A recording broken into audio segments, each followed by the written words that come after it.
Hi, my name is Laura.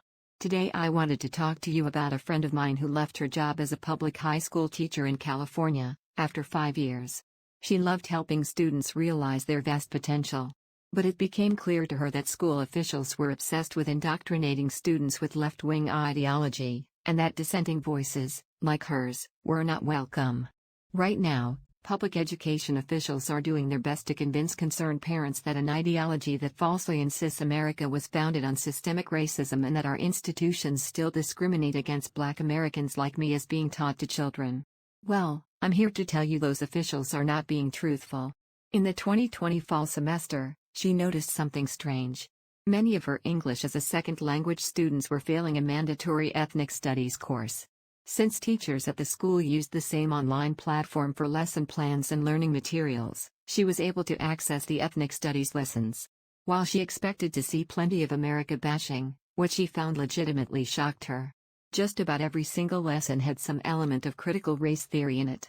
Children were learning about the so-called 4 I's of oppression: institutional, internalized, ideological, and interpersonal.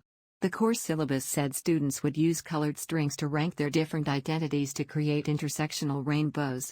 And the class even included a privilege quiz instructing students to determine how marginalized, or privileged, they were. These aren't just general proposals about things students might learn or supplemental notes for faculty use. These are the lessons the students were actually taught. To be clear, this is nothing short of far-left brainwashing of our young people from start to finish. Left-wing activists in California have not been shy in advocating for discrimination to address supposed institutional racism. We saw this in 2020 with Proposition 16, a ballot initiative that would have allowed state and local government bodies to discriminate based on race in public hiring, contracting, and school admissions. Fortunately, Californians overwhelmingly rejected this racist policy, but progressives have not stopped trying to ram their beliefs down people's throats, even if it means indoctrinating children with radical racial propaganda. Parents have a right to know what their children are learning. Thankfully, a parent advocate was able to obtain the ethnic studies curriculum, helping to shine a light on what was really happening in the class, but the words critical race theory had been removed. I took action and wrote a letter to the school board protesting the curriculum. That letter was read aloud at a school board meeting, but by the time the next school meeting rolled around, anti-CRT comments had been banned.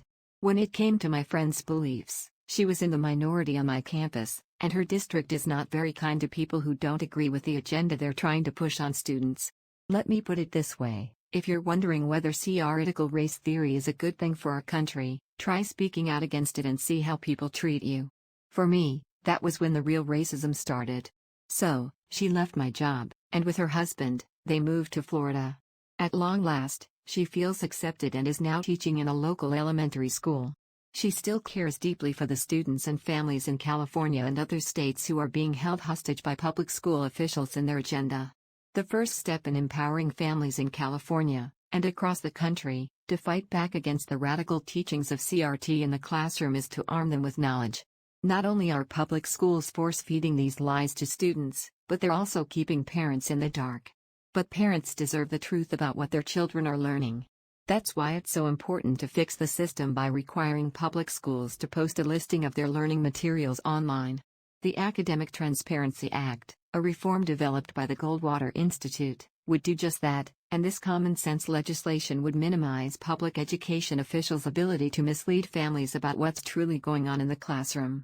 Public schools are trying to divide the next generation of Americans based on race.